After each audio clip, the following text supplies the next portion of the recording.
And we're not sitting here by ourselves. Welcome to the Road the Stage. I'm Peter Bateman. This is Patrick Michaels. But we have our friends here, Sawback Brewing Co. as well, Go Services Inc., Bo's Bar and Stage. the legendary Bo's Bar and Stage. Producer Ryley's doing double duty today because producer Ryan's Setting up for the big Shaky Graves Begonia show tonight. That's pretty impressive. Yeah, we're here in the Communal Creative Studios. Ryan's got a new helper today, so it's going to be a long day. He's got some training to do. I got a text. I was talking to Brennan on the phone about some unrelated things this morning, and he was like, "Oh, I'm going to have to get Ethan to do it. Send me something." And I was like, "Ethan? Interesting." So moments later, I get a text, but you know what I realized? I have your son's number. I've had his number in my phone for a while, but I have it as Ethan Michaels. Oh. So I said, "Thank you, Ethan Michaels." But, I bet he loved that. Yeah, no, that's great, man. That's very exciting. Your son is now officially part of a working cog in the music scene here in Red Deer. That's super cool. So now it's his turn to start taking care of me, right? All the concert tickets I bought for him now come back the other way, right? Yeah, Is absolutely. That it? All right. So on the subject of family, this our guest today on the Road the Stage, are there many, like you and Kayla have like similar music tastes, right? Like you guys agree on most things for the most part? Like you guys can go to the same shows and yada, yada, yada. For the most part. So my wife and I think we've probably brought this up a couple of times, so she's not a big music fan. Yeah. And so there's not many artists that we can agree on. Right. But our guest today a mutual appreciation to be one that my wife also enjoys. You guys, have you seen together? Oh, wow. Yeah. When was the last time your wife was at a concert? Well, definitely some pre-COVID. I'm going to say it's probably like Garth Brooks when he did his 80 million shows in Edmonton is probably the last one. She doesn't go to many. I should remember. Garth Brooks was doing 3 shows a day. Cool. Well, that's awesome. So she'll finally watch the podcast then. No? Debatable. Maybe not that big. There's still some fresh faces that have yet to jump over to the Road the Stage, but I did. Do you know who Snuggle is? Snuggle Premium? What's going on there? I don't know. Producer Ryley, do you know who Snuggle Premium is on Instagram? We're going to find out. No? So I think it's just pictures of cats, right? Yeah, it is cats. Snuggle Premium, they have been DMing me, and I'm assuming you too, off and on since the beginning of the Road the Stage. And I have no idea who it is. And at this point, I don't even want to ask. That's kind of the fun of it all, isn't it? But it's a cat. It could very well just be a cat. I posted pictures from the Dan Mangan show the other night, and Snuggle messaged me and said, "Man, that was such a good show." I was like, "Who the fuck are you? You were there? Who are you?" I didn't see any cats. You might have talked to Snuggle Premium. It's very likely. Very likely. So yeah, Snuggle Premium, I both do and do not want to know who you are, but Snuggle was a little bummed that they were going to miss the show tonight at Bo's with Shaky and Begonia. So yeah, we'll have to convince Begonia to get back to Red Deer one of these days. So how many shows for you in this past week? You did Corb? Well, it'll be 4 in a week. 4 in a week. 4 in a week. Okay. Yeah. So same 4 in a week. Yeah, it's good. It feels nice. And I'm going to Toronto next week, and I'm hoping to catch a show while I'm there too, which I haven't done since before the pandemic. So we'll see how that goes. Anything lined up, or just like do you know who's playing? Coincidentally, our friends in Mountain Head are playing their big show at the Horseshoe next Friday. So I might try and swing down for that. Love it. Yeah, it'd be pretty cool. Be a good hang with those guys. Last time I was at the Horseshoe was we had Pete Van Helvoort on the show a couple months ago. It was for his final show with his old band Teenage Kicks. So I think that would be quite a treat. I have not yet seen a show at the Horseshoe. It'll happen. Lee's Palace. You've been there. I've been to Lee's. For what? Lee's Palace was... Briefly remember that. I think it was that I'd gone out for an artist showcase that wrapped up early, so I want to say it was like the Lazies. Is that not when you went out for the final Colorado show? No, Colorado was the Danforth. Oh, okay. It was, I think Youngblood was the artist we went out. Man, you really got to do some cool trips in those last couple of years. So, yeah, there's that. And then I saw Grady during a Canadian Music Week play, right. Is it Bovine Sex Club? Yep. Yeah. Like 2 in the morning.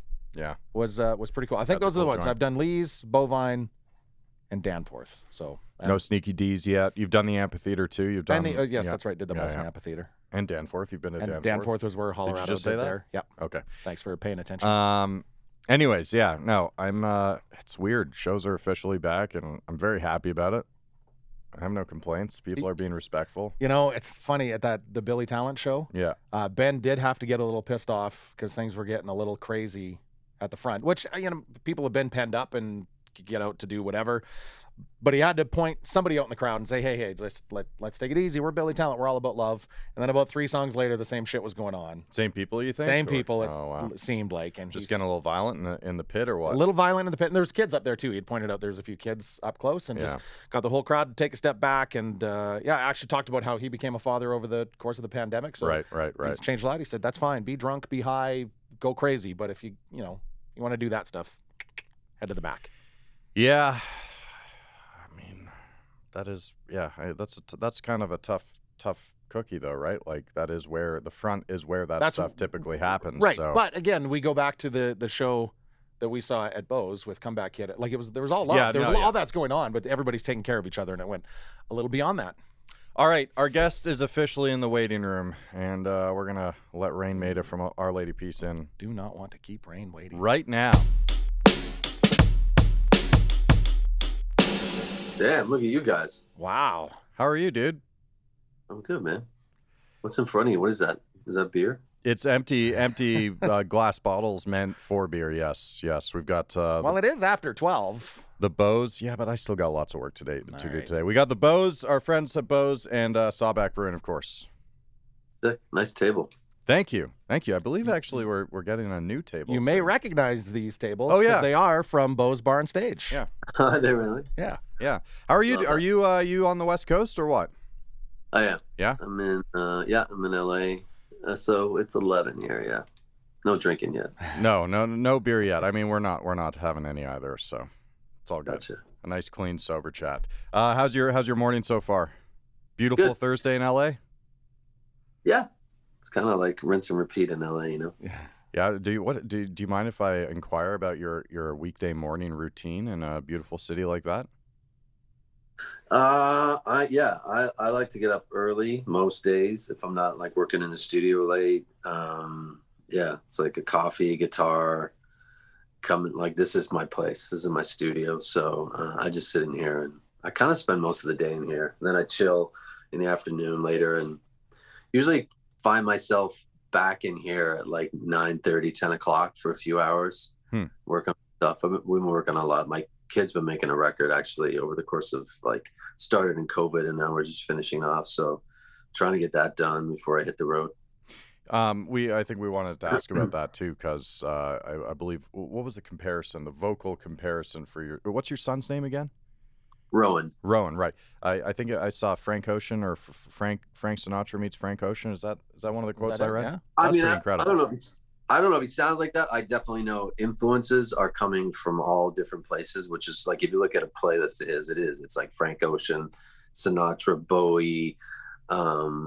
It's so varied. But I think like that generation, like these kids are young, they don't see the difference. It's not like they had to pick. Yeah. When they were some kids do, but a lot of kids they just like music that they like. And so it's kind of faceless in a sense. And it's not like these are my 2 bands and I'm going to live and die and ride and die with these 2 bands forever. So when he goes to sing and write songs, I'm just like, man, I hear I'm trying to pick, as a musician, I'm trying to pick out all these different things, but it's just kind of this really amazing eclectic kind of influence, which is really cool. That's why I've been so excited by his songs. And I used to produce a lot and work with developing artists and things. I stopped doing that and got into tech more, but with his stuff, he kept bringing me these songs. Like, wow, this makes me want to produce again. That's exciting. Yeah, it's cool. It's very cool. I think our kids are around the same age. Mine's 20, but he went through a Sinatra kick as well, and I have no idea where it came from. So sick. That's so great. What would you have been like at his age? Would you have a diverse musical taste that you had, or were you kind of dialed into one thing?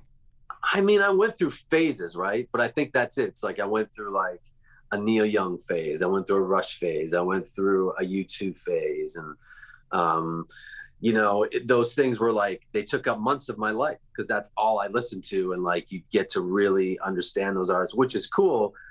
But I guess it's more about, I felt like, I wasn't Poison or really Guns N' Roses when I was growing up. Like I picked more like New Order and Joy Division and U2, so it was weird. Like you had to like join a camp almost, in high school. I was a bit of an outlier. I would like I would kind of sneak Guns N' Roses, in a car ride going to work. I worked construction after I graduated high school for a while. So I'd throw a little bit of that on once in a while, but for the most part, like my community was into more kind of the more alternative stuff. I grew up in Toronto, so the radio station there called The Edge, which was CFNY when I was growing up. They got like, that's where I heard Catherine Wheel first. That's where I heard Radiohead first, Blur.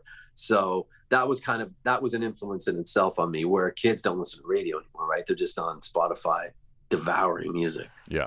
It's so the access is so easy. It's funny. I've never thought about listening to Ian Curtis back to back with Axl Rose before, and when you put it that way, it doesn't really add up, does it? No, doesn't make sense. But the kids now don't, because I know my kids' playlist will jump from everywhere, even a little bit of country into some hardcore, like it's all over the place, which is fantastic. Yeah, it is. It really is. So when you're making a record with your son, or he's bringing you these tunes that you're admiring a lot, like as a producer, as someone who has so much experience producing, performing, writing, singing, song, like all that, do you have to kind of stop yourself and take a moment and prepare how you're going to approach this process with your son? Yeah, it's really heavy. It's like very intense in terms of he's very not stubborn, but he kind of knows what he doesn't want, at least. So it's really like he writes everything on piano mostly, and all his melodies and everything is based around the piano. So and he just walked in. What's up? How's it going, man? He knew we were talking about him. Perfect. Just how I like it. My little Ian Curtis lookalike here. What's up, dude? What are we talking about? You. Get away from me, man. Get off of me. Have fun with this guy. Like I said, he literally just walked in from, I don't know where he was, but he knows what he doesn't want. So I think that the whole agenda has been to like keep it piano based somewhat, because he's fans of like James Blake and Bon Iver, and I love like. I'm a minimal. I've turned into a minimalist in terms of music production. So just trying to find the right things that complement what he's doing on piano and his melodies, and not trying to, like we tried recording some like big drums and stuff. And it's like, man, it just takes away from your voice. And I think for the first things that people hear from you, it's all about the way you express your words and like the way you connect with the piano, and everything should just support that. So trying to keep it somewhat simple and minimalist. The chords are beautiful. He's starting to get into jazz and stuff. So these really interesting chords and progressions. And I think that's enough to carry it. And does he listen to you on those recommendations? I know you said he was kind of stubborn. Yeah, it's a battle sometimes. Yeah. Like it's a battle. But I think I remember myself, like I remember making the Vide. I said to everyone, including our producer, I was like, I don't want to hear a keyboard. I don't want to hear a piano. This is strictly, we have to make a record just using like literally drums, like live drums, bass, and guitar, and that's it.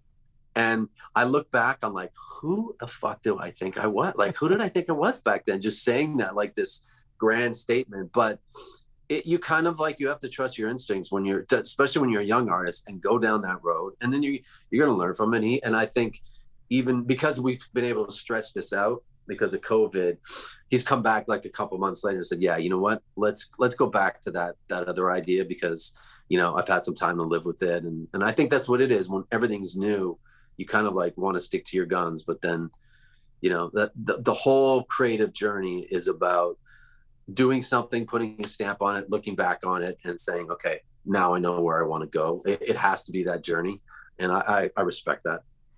Obviously, playing music within the family, you're no stranger to, because you do tour with your partner, and those shows are fantastic. But this experience sounds uniquely fulfilling. Sounds fantastic. Yeah, it's like I said, there's challenges when we walk out of here, at 1 a.m. and we aren't speaking to each other, but it's amazing. And I think the memories even being made for me, just being in here and watching him grow, watching him do stuff. He did something on the song the other day. We had a bridge that was just sitting there forever in this really cool song called Marathon. I was like, yo, you're gonna write a bridge for this? Like, it needs something, man. Like, I'm bored now. And we had some really great chords, but he hadn't had a melody. He's like, got you. And I was like, well, what do you mean? And I know he hadn't worked on anything, but he went in the vocal booth and I just pressed record. And he came up with this Buckley-esque kind of thing on the spot. I'm like, wow, I'll never forget that. Like, I don't know where it came from. And he just had this moment of inspiration and sang it twice and it was done. I was like, damn, I was never that good. Wow. Beautiful. Very cool. Very cool. So now, how long do we have to wait before hearing this now? I'm pretty stoked on this. Yeah, he's just a pain in the ass. He hates TikTok. So, like, he literally won't put anything on TikTok. So we're trying to figure out, like, I just want him to start seeding the ideas out there before we, like, release the full album. And so that's a pain. I brought in, like, big ass, like, influential people into this studio. And we sit here and, like, for managers and lawyers and other artists, and they're like, yo, you just got to find your speed. He's like, I'm not doing TikTok. And they're like, okay, like, that's what the whole world does. He goes, awesome. I'm not. So, we're trying to navigate that whole thing right now. I can't say that I don't disagree with him. I have not. From neither a one of us have marketing from a marketing perspective, it makes sense, I get it. Yeah. But you want to stick to your guns. we had a label sit in here and say, that's where we spend all our money. And he's like, good for you guys. I guess I'm not signing with you guys then. I'm like, wow, this kid's got balls, but we'll see. Do you remember OLP going through any similar situations at the time, like any resistance? I did. I remember. So when we signed down, like, the Naveed came out in Canada only, and then we got picked up in the U.S. and we started touring and started getting success down there. And then on Clumsy blew up for us in the U.S. and then a bunch of other places, and we started getting all these offers to do shows and stuff. There was an offer came in. It was, I don't know if you guys follow sports, talk radio or talk shows, like Skip Bayless was on ESPN, this big, huge ESPN show. Before it was like First Take with him and Stephen A. was a show called Cold Pizza.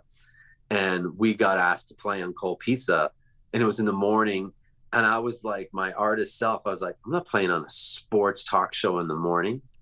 And they're like, and my president in the US was like, they get like, 4 million viewers every morning. I was like, that's awesome. I'm not doing it. Now, like, fast forward 20 years, I would be canceling the podcast because I'd be on Cold Pizza playing right now. Yeah, of course. Yeah. Well, that's wow. What a year you're having. It's a different take, because we've talked to a lot of people on the podcast who say you just say yes to everything as you're getting going, and that's been a common theme. Just say yes to everything. But it sounds like you had a slightly different approach. Well, yeah. I mean, I just hold on to those, like, artistic principles that you like to, and especially when things were blowing up on Clumsy, I was just like, I don't want to do everything. And then the like, tying this into sports, I just was like, this isn't what we're about. Like, I don't want to do that. And I'm still not a fan of, like, do everything, but I think, realizing that the audiences are spread out and it's harder to reach these days too. So, like, again, if First Take, and it's funny, it's kind of come around because we have some fans at ESPN that play our stuff as interstitials between shows. And I'm like, man, this is so cool. But I kind of blew it a while back. Well, I mean, Pete sent me that clip of Cody Rhodes the other day, name dropping Our Lady Peace in his quick interview with Stone Cold. Yeah. That stuff's cool. I used to actually not appreciate that stuff either. I used to kind of be a bit of a snob on that, and, like, I was stupid. I'm not even gonna say I was young and stupid. I was just stupid. I was like, I guess learning, and these days it's like, that's so sick. I actually really dig Cody Rhodes. I'm not like a huge WrestleMania guy, but I've seen, like, a bit of his career arc, and I watch him on that, whatever it's called, The Big Show. And I was like, this guy's pretty cool. So I will say this. The other thing is, a post he did yesterday, someone, I guess a fan caught on, was like, yo, I love both you guys, and asked Cody, like, what's your favorite song? And he was like, look, I listened to this song called Ballad of a Poet right before I went on in WrestleMania. I was like, okay, that's cool, because that's kind of a deep cut. I have, big respect for that kind of stuff when someone is actually, like, that deep into it. So it's fun. Yeah, no, that was a pretty cool thing to see. I've been distanced from the wrestling world for a few years, but he definitely has always seemed like kind of this revolutionary character in that sport, right? Same thing, comes from a great lineage. Yeah, His totally. dad Yeah, was- right. His was dad pretty was a upset. wrestler, right? Yeah. Yeah. I'm going to keep things on the sports note just for one quick second. I don't know why I feel like I want to ask you this question, but I know you're a big sports guy, and Mhm. Raptors is your NBA team. Yes. So it just happened a few weeks ago where there was an artist who canceled a show because his team was playing in the NBA Final Four. I don't know if you heard about this. We won't say the artist's name, and there's no judgment on doing it. It's a country I artist. It's a country artist. Yeah, I can't remember the artist either, but I remember that happened. But And I yeah, was so like, he canceled the show was because it? he Who was wanted. it? I think it was Eric Church. I want to say Eric Church. I could be did wrong he on go to the school too, or something? Like was it alma mater? Or that. And his something? family they'd been cheering for That's that team Was it forever. Yeah. college? It was college. College, So, It was yeah. tough. I So, mean, you have guys you- know if you went to a Duke or Michigan and they're in the Final Four, it's like it literally is. It's not just Eric Church; it's church for these people, Yeah. right? It's religion, man. So like, I get it. I don't know if I go. I did this. I look back on it. Chantal and I did a show in Toronto. We hadn't played Toronto for a while, but it was during one of the Raptors playoff runs. And we're playing this beautiful like theater in Toronto, and it was a big. I can't remember if it was a game 7 or what it was or where it was, but we were like playing, and I just kept asking the crowd in between songs, like, "Yo, what's the score? What's the score?" And I look back on it, and I'm sure some people in the crowd that don't like sports are like, "Yo, like, what are you doing, man? Like, this is killing the vibe." But yeah, when you have a team, I kind of get it. Well, I was don't know if thinking I don't know about if I that with Billy Talent the other night, because Billy Talent were doing their Calgary Edmonton shows on Monday, Tuesday, right? Yeah. So Monday was game 1 for the Leafs. Yes. They got lucky in that they're playing in Alberta, so they don't have to go on stage until like an hour after the game's done. Game's over by the time it's done. Yeah, you don't have There's to worry the key. about that. Yeah, exactly. Schedule tours in right time zones, right? Because we're all that smart. I mean, did you guys plan your tour around any major sporting events, or? No, and it's the first time we've done a tour across Canada, at least like in the summer, like in June. Usually it's like February and it's freezing and there's icy roads and I'm scared to death on the tour bus. But this will be interesting. I've literally we've never gone across the country besides like a festival thing with Somersault or something in June. So Oh wow. and June's like pretty much a dead month. I think the last bit of the NBA playoffs, but we'll be able to catch them, I'm sure. Well, June 12th, you will be here in Red Deer at the Memorial Center for a show. I'm told to expect wild and fascinating things. Yeah. I'm told that too. Is there any point, because it's been like, I think the announcement's been out for a couple of months about this tour and all the hype of everything. Are you at the point now where you're like, oh, like, what did we do here? We've created this month, because everybody's talking about holograms. Man, I literally fly to Toronto on Monday and we're going to do some like rehearsals with the holograms for the first time. So everything's been filmed, and there's actually going to be some live hologram stuff as well. But it's, so Spiritual Machines 1 had Ray Kurzweil. It was based on Ray Kurzweil's book, The Age of Spiritual Machines. He's like this crazy, futurist inventor. I mean, Ray Kurzweil invented the first, anyone that is in music would know a Kurzweil keyboard. He invented the first keyboard for Stevie Wonder. Like, that's how much of an OG this guy is. And then talking about singularity and all his predictions for the future. And so he spoke in between songs for anyone that doesn't have that record, but he actually talks about future predictions in between songs and Spiritual Machines. And then we brought him back for Spiritual Machines 2. And, you start to think, and I was like, man, it'd be great for him to like dive a little bit deeper or give our fans something more than just like these little 30-second snippets of what he thinks the future is going to be. And so I was like, well, we can't really bring the guy on the road. Like, he's, it would be too expensive. I think he's still like works at Google and MIT in Boston and does his own stuff. So that's not going to happen. But we started talking about holograms. It's like, wow. So I went to Boston and we filmed a bunch of hologram stuff and him just talking and taking these concepts deeper. And then it just kind of expanded from that, where now we have like, at the end of Spiritual Machine, there's some dead space because it was CDs, and there's a hidden track where he talks to Molly, who's an AI that he created and invented. And he has a new book coming out in the fall where he talks to Cassandra, who's like a much more advanced AI. So now we have Cassandra and Molly as these holograms that he's speaking to and having these conversations. And then it went further than that. And it's like, hey, these things are crazy dope. Like, they look amazing. Who else could we have come join us as a hologram? And so, not to give too much away, but Mike Turner was a big part of Spiritual Machines. He brought that book in, and he was the first guy to bring it into the studio. So just have big respect for that and honor that. And I don't think we could really do this tour without him. So holograms give us a little bit of that ability, and some other people as well. So I think it's going to be a rock show for sure, but it's going to be a little bit more avant-garde and a little bit more of combining a little bit of theater as well, which I don't know if it's risky. It's going to be exciting. I think anyone that's seen us before they'll hear the songs they want to hear, but they're also going to see and hear some things that they've never heard from us before. Well, it's also just cool that, like, other than hologram Bowie and Jackson and Prince, like, I've never heard of this anywhere else, right? So you guys are breaking ground to a certain extent. This technology, it's actually a Canadian. There's a couple companies in the world that are doing this globally, but a really cool Toronto company developed these capsules, because it's not kind of that I think most people's perception is probably like Tupac, like Coachella, like what you saw, like this glitchy kind of bluish thing. It looks real, but it's this is like full color. Wow.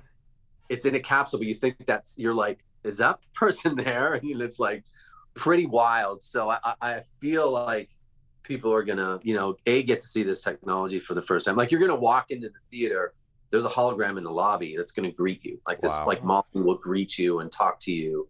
And it's probably going to kill our merch sales because everyone's going to be huddled around the hologram. But it's kind of exciting. Yeah, no kidding. And so how much goes into rehearsals with this now? Because I mean, does your placement have to be right on stage down to a science, or how does that end of it work? Yeah, I mean, we're definitely a live band, so we don't want to we don't want it to be like this thing that's on a computer and we're like robots playing. So we're just trying to figure out how to make that work where we have the ability to go off on songs and stuff. But then when the hologram comes in, there's a lot of tech involved in terms of, being able to interact with them and everyone hear them and even see them. We really had a tough time finding the right theaters, so no one's views are blocked and stuff. It's been a challenge, but hopefully by the time we get out on the road, and I think we start in Victoria, it'll start to be really just fun, and see people's faces and get to experience things maybe they haven't seen before.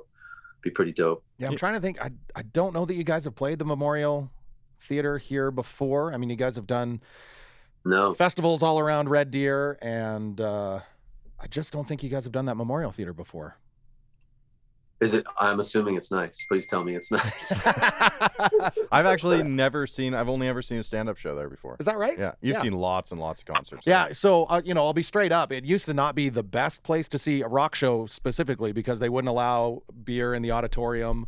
And they were a little stodgy with people getting up to kind of cheer. It's, it was a little bit more of a theater setting. Right. But I think those rules have been relaxed a little bit, and you can drink inside. Who'd you see? Was it Big Wreck and Broken Love a few weeks back? Big Wreck was in there. The Gloria Sons played there not that long ago. Okay, so just then we'll be good. Yeah. Oh yeah. Sure. You'll be good. You'll be good. Well, I'm excited. I'm also excited for this Toronto company because I mean, when they pull this off, I imagine that'll open up the few doors to infusing this future tech with live concerts going forward. That'd be pretty sick.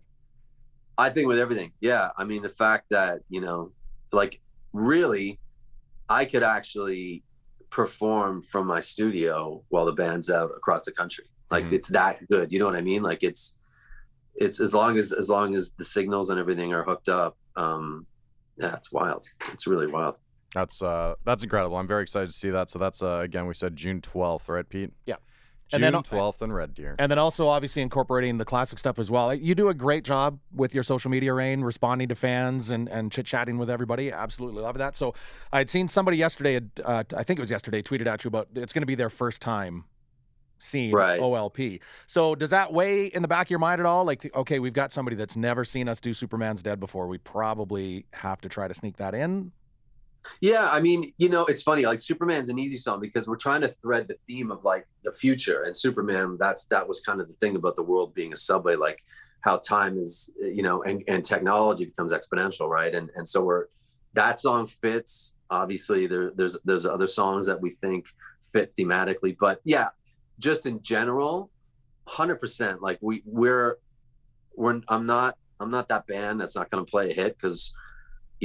We don't want to because we're over it or played it too many times. I remember I actually didn't see it, but my wife, we were talking about some concerts the other night, and she saw Tom Petty about 6 or 7 years ago, obviously before he passed. And she just said, like, it was incredible. He just played hit after hit after hit. And essentially, I think that gets boring as well, but there has to be a balance of that. And so this Wonderful Future Tour is absolutely, it has a lot of Spiritual Machines 1 and 2, but it also has all the songs that people want to hear, or most of them at least. So I don't think anyone leaves disappointed. I actually, when I think about the tour, I want it to be kind of the thing where you get that like rock show energy and that buzzing, but then as you come down off of it when you're leaving, it's maybe one of those things, like, you know, when you've seen a good movie that makes you think, like, I'd love people to, like, some of the dialogue and stuff that'll happen, like, walk away talking about concepts and thinking about the future, because we're talking about things like UBI, like global UBI, where everyone gets, like, you know, a minimum salary a month. We're talking about singularity, to where within the next 10 years, where you can't tell the difference between a human and a machine, like, literally. And I, you know, if you guys follow like Boston Dynamics or any of those sites where these robots are starting to get crazy, like the facial movements, and obviously, you know, think about it 10 years from now and not, you know, passing the Turing test. And then we drive an electric car, but, like, I don't know if that helps. Try to take bags to the grocery store. I don't know if that shit helps, but according to Ray Kurzweil, like, computers and technology are going to solve climate for us. So those types of things are really interesting. And I'm curious to see what people think after they leave a show, and if there's any further dialogue. Just a quick aside, but I'm curious, what is your prediction or your belief on the whole implementation of UBI? I mean, if you think, if there was like a global UBI, like, poverty right away is solved, you know? Do you think that we'll see it in our lifetime, though? I guess is more what I want to know. It's so weird, you know, guys. Like, when Ray made all those predictions on our first album, things like cochlear implants, like a baby's born deaf, can they do a surgery with these cochlear implants and make that baby? We've all seen that. When he said that, I was like, that sounds cool. I don't know how you do that. Like, where's technology? I mean, stupid things like driverless cars. He was like 88% right on every prediction he made in that book. And that book is crazy heavy. Like, there's so much stuff going on there. And I doubted him back then. And then when you think how right he was. So if I take that and extract it to the new predictions he's making, and things like UBI and singularity and solving climate change, I'm like, oh, I don't know, man. But you were right before. So yeah. I think so. Like, I think we see, like, in our lifetime, within like the next 10 years, we see singularity, we see UBI. He talks about UBI before the end of this decade. Yeah. That's crazy. I was just going to say, yeah. That is crazy. The year 2030, which 2030 still seems like it's so far away, but I mean, it's not. It'll fly by. 8 years away. We're all like, everyone's making a little bit of money just so they know they're not going to, you know, go hungry. Yeah. That's a big deal. The heat shuts off, or, yeah, no, it is, I have lots of hope. I'm optimistic about it, but we also did run that experiment in a small town in Manitoba in the 80s, and then it took like 30 years for them to try it again in Hamilton for, I don't know, like a year and a half before Ford took over. So, yeah, and different scenario too. But I know, like, did Ford cancel it? Oh. Yeah, they had a specific program for, I believe it was family households making under, I want to say $30,000 a year, that were, you know, they weren't calling it UBI, but the Kathleen Wynne, the premier in Ontario at the time, I believe she's the one that implemented it in certain regions as an experimental test. And yeah, I mean, it's so funny because something like that, the results are overwhelmingly positive. Mm-hmm. Overwhelmingly positive, like undeniably progressive in a good way. But yeah, anyways, maybe we'll solve those roadblocks down the road. Yeah. I mean, nothing's easy, especially when you talk about something like that. But like you said, I think the costs definitely don't outweigh the benefits. Like, the benefits are massive. Mm-hmm. Absolutely. And maybe the pandemic will have sped up that process too. I don't know.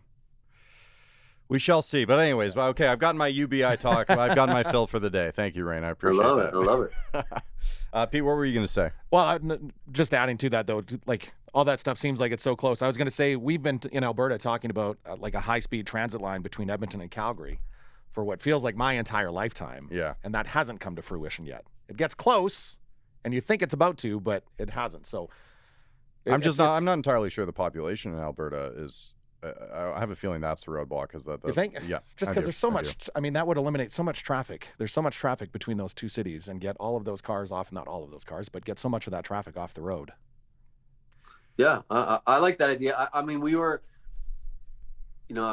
I do a lot of tech, and we had an office in Kitchener-Waterloo. So when I was flying into Toronto, I'd have to make that drive, and I kept hearing the same thing. Like I actually heard, I think it was Elon that said that was going to be the test market for his tunnel, right? Whatever that thing is, between Kitchener-Waterloo and Toronto, because of all the tech in KW. But again, that never happened. Those things, I think those things are interesting, but I don't think they have like the profound effect of obviously something that solves climate change or UBI. Yeah. So maybe that's why they're holding off on that stuff. Compared to some of those social assistance ideas, it does seem a little vapid to a certain degree. Yeah. Yeah. Sure. I'd love to be able to get from Calgary to Edmonton in like 30 minutes instead of 3 hours. Yeah. But, I'd rather see some of these other things implemented where I don't have to worry about, California falling into the ocean because of climate change, or the ocean creeping up on my house. Yeah, I understand your priorities there. That makes sense. Yeah. I do wonder how the Pussy Riot or Nadya collaboration came about. Just like social circles out there in LA, or? I mean, a little like, so I like I said, I've been in tech for, I don't know, 12 or 15 years, like kind of a side hustle building apps and platforms and stuff. So one thing that I built about 7 years ago was called Record Mob. So it was kind of like a cultural post. It's funny, like post anything that's going on that's a little bit countercultural, subversive. So yeah, if you're at a protest, or if you're at a sit-in or something, like you could film it on Record Mob and it would literally live stream out before Facebook like live came out, and a couple other platforms that are no longer around called Meerkat and stuff. But that was the tech, and that we were trying to do. It's anyway, the launch we did in Toronto, we were like, we have to have someone that is counterculture, kind of coming, not that we needed a musical artist, we just want someone that would provide some entertainment and be able to speak to this platform we were trying to achieve, like in terms of its ethos. And Nadya was like, of course, like she's a badass, right? Oh, obviously. big time. So literally, I think I met her manager out here, and so I just said, hey, would Nadya want to, I don't know if it has to be Pussy Riot, I know she DJs, maybe you can just come and DJ this event, see if she likes the product and like what we're trying to do. So that's where I first met her, and we spent some time together that weekend in Toronto. And then when we were working Dave Siddick from TV on the Radio on this Spiritual Machines 2 album, we were like, yeah, like that song, Stop Making Stupid People Famous, it feels like it needs equity, like it needs a female on it. So thanks, bro. And so basically, Dave had worked with Nadya and was like, oh man, Nadya again. And it was just, we sent her the track. 2 days later, she was up at Dave's studio recording that vocal. Because again, she just, anything that has a little bit of subversive nature or a lot of subversive nature, she's usually attached to. So yeah, it's it's kind of an honor to have her on that song, to be honest. Yeah, I mean, as far as activism in the music community goes, she's gone about as far as anyone, right? In history, realistically. So yeah, that's very, very cool. Yeah. Right on, man. Well, Pete, you got anything else? No, thanks for your time, Rain. I can't wait to see this show come into Red Deer, because I know it's going to be unlike anything we've ever seen before. Yeah. And really excited, and congratulations on throwing it all together. No pressure. Yeah, no good luck pressure. with rehearsals. Good luck with rehearsals. I know I was creeping the Our Lady Peace Reddit page or subreddit the other day, and it seems like people there are extremely excited to see this tech that you're bringing to the show. Yeah, we're gonna try to film these rehearsals over the next week and put some clips out there just to give people a sense, because I know some people are like, is this like, is the band actually going to be there? And I'm like, yeah, it is a rock show at heart. It just has these elements, so I don't want anyone to be confused. But anyway, appreciate you guys, and come say hi. Come, we'll have a beer after the show. Sounds good, man. Thanks so much for hanging out. We really appreciate it. Thanks, Rain. All right, see you guys. Take care. Peace. All right, and right back into the outro, huh? Is that cool? We're good with producer Ryley? Can I not have a beverage? You know, Catch my breath a little bit? If I'm being totally honest, I was a little worried about all of the futurist talk because sometimes I think that those conversations can focus on the less meaningful inventions and progress, like what we said. The tunnel. Is the tunnel to speed up your trip more important than the bigger scale things? But is and maybe I don't know all the ins and the outs of it, but even the direct line between Calgary and Edmonton, is that not to get vehicles off the road so that there is less pollution, or is it just the time issue? I've always thought of it as getting vehicles off the road. I mean, that's possible, but It's we're convenience, definitely for not sure. that's not a priority in this province. No, that's not. And I mean, it'd be such a small drop. The thing that pisses me off the most, and we've gone so crazy backward. I used to ride the Greyhound a lot. Used to take the Greyhound from Calgary to Vancouver all the time. Greyhound, even when I was working part-time in Red Deer, from Calgary to Red Deer. The fact that you have to, there's only one bus line now, right? Yeah. And it's a $50 fucking ticket, but for an hour and a half drive. Yeah. Like, they've essentially made sure that it's not open to everybody. It is certainly not open to everyone. Yeah. It is pathetic. So, I mean, we don't even have a public bus essentially between the cities. That would be a good place to start. That would be a good place. I do agree. It's weird that there's no train here, but yeah, I do wonder if it's because of the population. I don't know. Maybe not enough people are commuting. Anyways. Yeah. I'm glad that conversation went the way it did. Went really well. And I mean, for me as well, there's a lot of stuff that's still over my head. Like, we didn't really kind of get into the NFTs, which Our Lady of Peace is really jumping into, and the Web 3.0 for creators and having all of that. Yeah, Future Focus. I wanted to ask about that too, because that's a pretty cool initiative, trying to platform actual youth and the younger generation accomplishing cool things, not just doing trends on TikTok. So yeah. I was very excited, obviously, to hear about the show and how high tech this is going to be. But actually, I'm really excited to hear Rowan's project now too. That sounds what an experience that must be.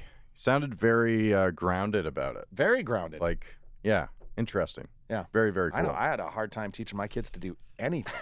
Still does. Still do. Let alone trying to get them to record an album. Well, we're done for today, right? I'm sad because we're not going to see producer Ryley for like 2 weeks. So we're getting into the vacation season. Yes, now. Summer trips are happening. And he's going on a little trip for a few days. So, and you of course subscribe to the YouTube channel, so you get the update. So you're still going to see. What the fuck? You're still going to see us every week. Yes, Communal Creative Studios YouTube. We won't see each other for the next couple of weeks. Well, we'll see each other tonight at Shaky Graves in Begonia. Speaking of the YouTube channel, CCS just posted the live performance of Altamida's Neon on stage at Bose just about a month ago. It is so well done. Sounds great. Watched that an embarrassing amount of times. Yeah. So that I just have neon, like it's just running through my head because I've watched it so much. Great tune. The visuals on it are unbelievable. Yeah, really, really cool. So look for more content like that on the CCS YouTube channel, as well as every single episode of The Road the Stage. Big thanks to Sawback Brewing Company. Cheers. And Go Services Inc. You guys are cool. And Bose. And Bose Barn Stage, and producer Ryley, and producer Ryan. And you, Peter Michaels. And you, Patrick Bateman. Have a nice trip home. Thank you. And everybody will see us back here Wednesday.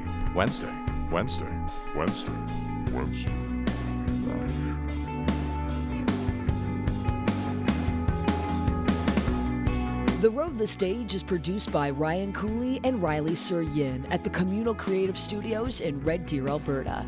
In partnership with Go Services Inc., Sawback Brewing Co., Tourism Red Deer, and Bose Bar and Stage.